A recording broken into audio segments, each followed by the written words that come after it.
The more bad things happen in the country, it just solidifies support for Trump, said Phillip Stephens, GOP chairman in Robeson County, North Carolina, one of several rural counties in that swing state that shifted from supporting Barack Obama in 2012 to Trump in 2016.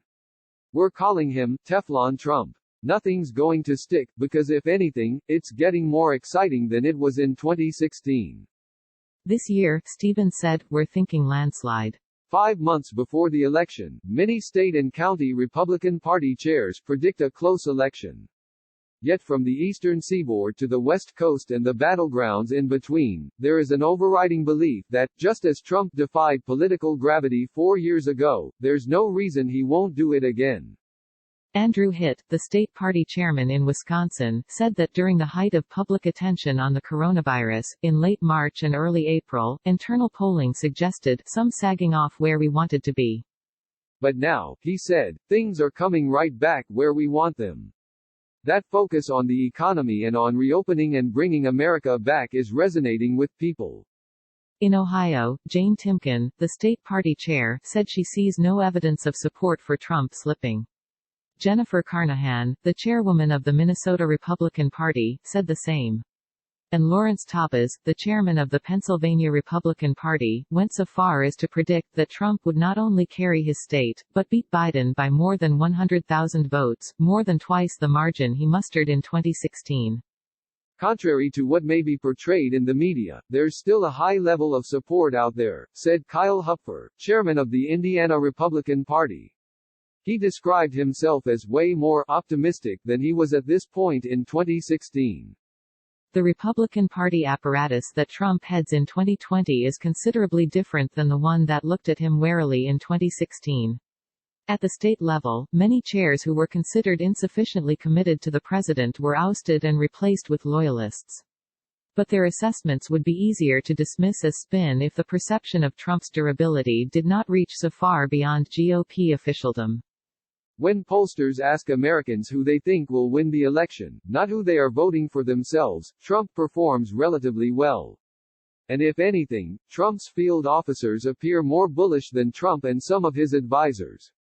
Even the president, while lamenting what he views as unfair treatment by his adversaries, has privately expressed concerns about his poll numbers and publicly seemed to acknowledge he is down.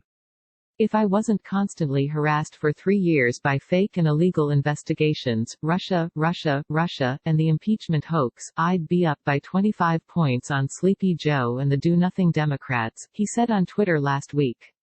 Very unfair, but it is what it is. Yet in the states, the Republican Party's rank and file are largely unconvinced that the president is precariously positioned in his re-election bid. The narrative from the Beltway is not accurate, said Joe Bush, chairman of the Republican Party in Muskegon County, Mich., which Trump lost narrowly in 2016.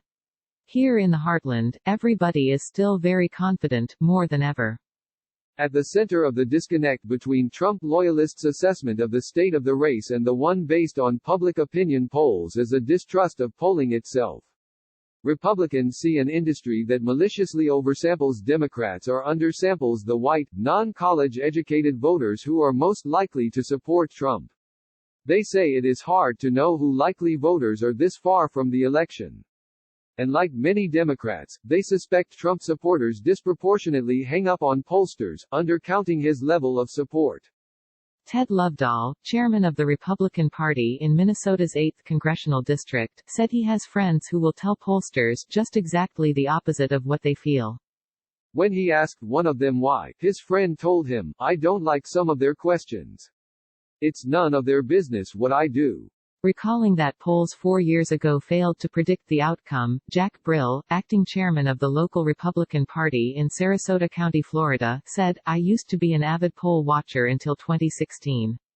Guess what? I'm not watching polls." Instead, as they prepare for a post-lockdown summer of party picnics and parades, Republican Party organizers sense the beginnings of an economic recovery that, if sustained, is likely to power Trump to a second term. They also see a more immediate opening in the civil unrest surrounding the death of George Floyd. The further and further the Democrats tack left, and the further you get to where it's the defunding the police, said Scott Frostman, GOP chairman in Wisconsin's Sauk County, which Obama won easily in 2012 but flipped to Trump 4 years later. I think we have the opportunity as Republicans to talk to people a little bit more about some common sense things. Biden has rejected a national movement to defund police departments. But elections are often painted in broad strokes, and local party officials expect Trump, with his law and order rhetoric, will be the beneficiary of what they see as Democratic overreach. The other side is overplaying its hand, going down roads like defunding the police and nonsense like that, said Michael Burke, chairman of the Republican Party in Pinal County, Arizona, a Trump stronghold in 2016. Most of the American people are looking like that, saying, really? By most objective measures, Trump will need something to drag Biden down. He has fallen behind Biden in most swing state polls, and he lags the former vice president nationally by more than 8 percentage points, according to the Real Clear Politics polling average. A Gallup poll last week put Trump's approval rating at just 39%, down 10 percentage points from a month ago. Democrats appear competitive not only in expected swing states, but in places such as Iowa and Ohio, which Trump won easily in 2016. Little of that data is registering, however. State and local officials point to Trump's financial and organizational advantages and see Biden as a weak opponent. They're eager for Trump to eviscerate him in debates. While the Democrats have been spending their time playing paper, rock, scissors on who their nominee is going to be, we've been building an army, said Terry Lathan, chair of the Alabama Republican Party. James Dickey, chairman of the Texas Republican Party, said it took Biden days to figure out how to even successfully operate or communicate out of a bunker, and that he has clearly not been able to deal with any real challenging interview. Local officials brush off criticism of Trump by Republican fixtures such as former Secretary of State Colin Powell, who said last week that Trump lies all the time. They dismiss press accounts of the race. Dennis Coxwell, the chairman of Georgia's Warren County Republican Party, said, "It's gotten to a point where I cannot believe anything that the news media says." Many admire Trump's bluntest instincts, the same ones that have cost him among women and independent voters, according to polls.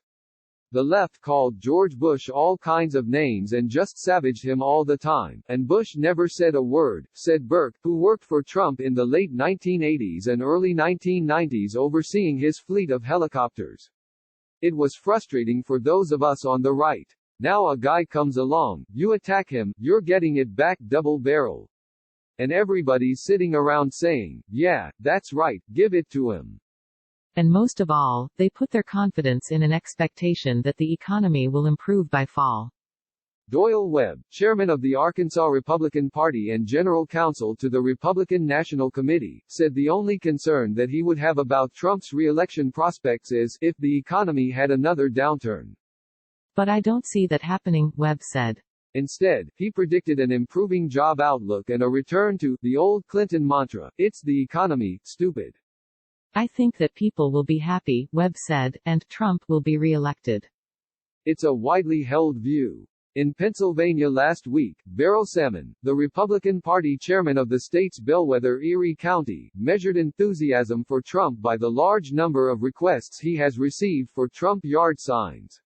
In Maine, Melvin Williams, chairman of the Lincoln County Republican Committee, saw it in a population he said is getting sick of this bullshit, blaming coronavirus-related shutdowns on Democrats. And across the country, in heavily Democratic San Francisco, John Dennis, the chairman of the local GOP, was encouraged by the decreasing number of emails from the Never Trump crowd. Not in his city, but nationally, Dennis said, "I'm pretty confident that Trump is going to pull it off."